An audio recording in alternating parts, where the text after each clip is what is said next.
Yan muli, isang good morning sa ating lahat. Ayan, may repair tayo ngayon sa taas. Repair ng bubong. Yun, chassis, palitan natin yung mga bulok ng chassis. Yan.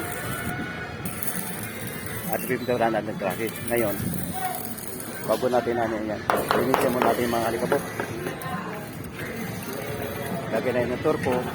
At epoxy primer.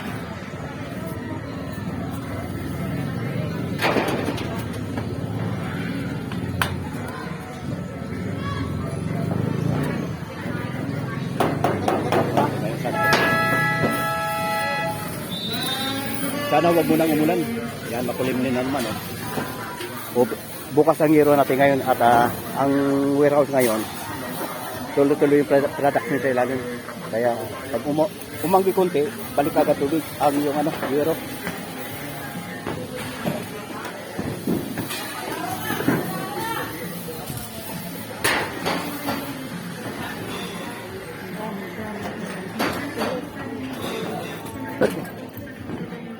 Yan, para mangat natin ang gero kasi ang gero natin, punsos yung gero natin.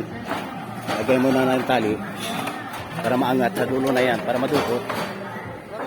At tinali namin sa dulo. Yan.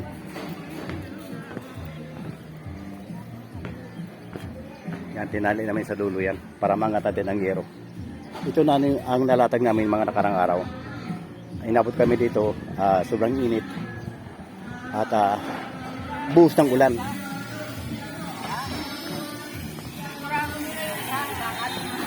Ano yung bakal?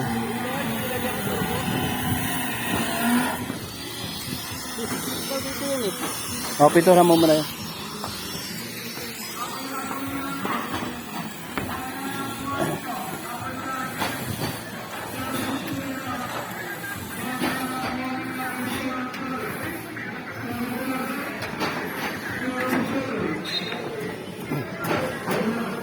Parang bulok na yung mga C-Farlings at yun, binakap pa namin ng bagong C-Farlings, pipinturahan yan.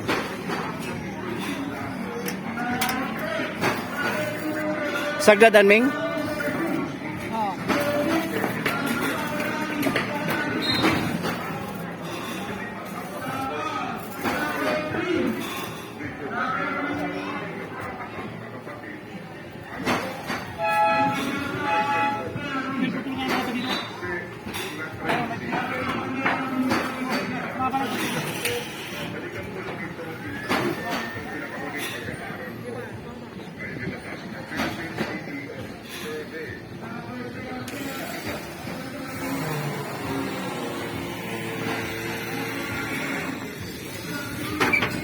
Ayan, may air vent sila.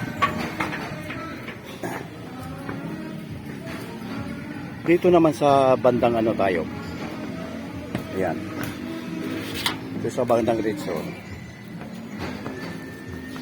Ang diskarte ko kasi ang pinalitan natin na bubong, yung dito lang sa harapan. So, itong lumang yero, sa sunod pa daw palitan yan. So, ang ginawa ko, hindi ako nag-order ng buong red zone, kundi counter flashing ang ginagawa ko kasi sayang naman kasi yung materialis kung baklasin natin ito palitan ng bago at hindi pa naman palitan itong kabilang bubong. Pagpalitan kabilang bubong, buo nang gagamit ko dito na resroll. Ngayon ang ginawa ko ngayon kasi ang nirepair namin dito sa harapan ng building, so ang ginagawa ko counter flashing lang to, ganito lang. Parang itong pakpak, gupitin natin to.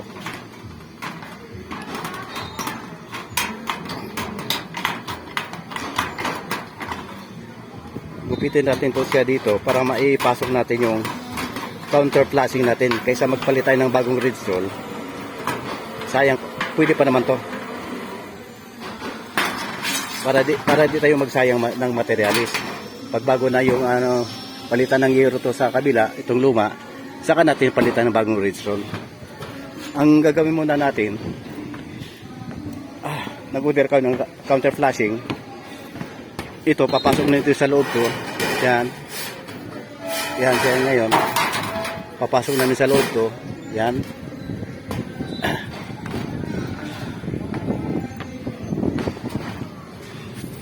Ka-counter muna namin to.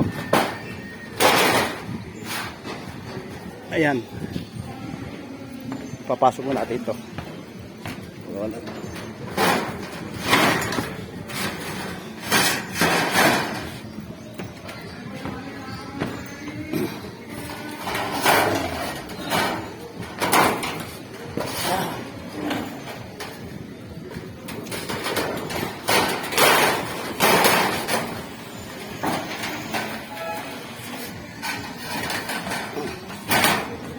Yan, pag nakapagod siya ngayon, ang diskarte natin, pasok mo natin sila.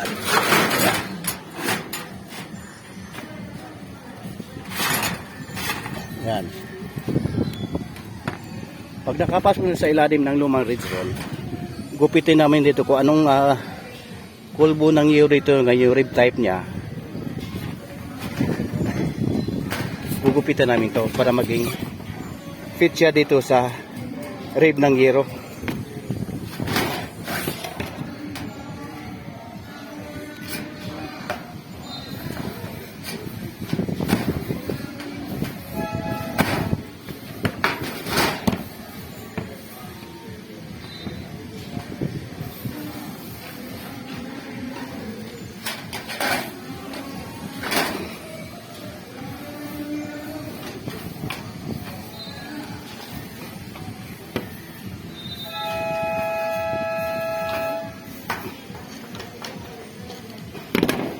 Yan, lahat na yan ang kulbo ng gyero. Gugupitan natin para maging fit siya. Gaya nito, ganyan. Ito na gupitan, ganyan na siya. Ayan. Yan. Yan, pansamantalang latag lang muna yan kasi pag umulan, para di mabasa yung loob ng warehouse. At doon naman may nalagyan tayong skylight. Ha?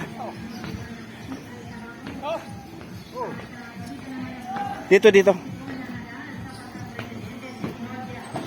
Bulok na yun, di ba? O, dito. Counteran yan dyan. Yung pinuda na ni Benji, sisingit natin dyan. Ito, yan. Counteran natin yan. Baka pa natin ng siparlings kasi bulok na yan eh. Yan, oh. Yan, bulok na yan. Baka pa na ng bagong siparlings. At, itur ko muna natin. Pintura natin yung epoxy primer, boss. Ha? Tingnan ko mata mo? Tak na. Ayun. Sipag, oh. Ayun. Muli, dagang salamat.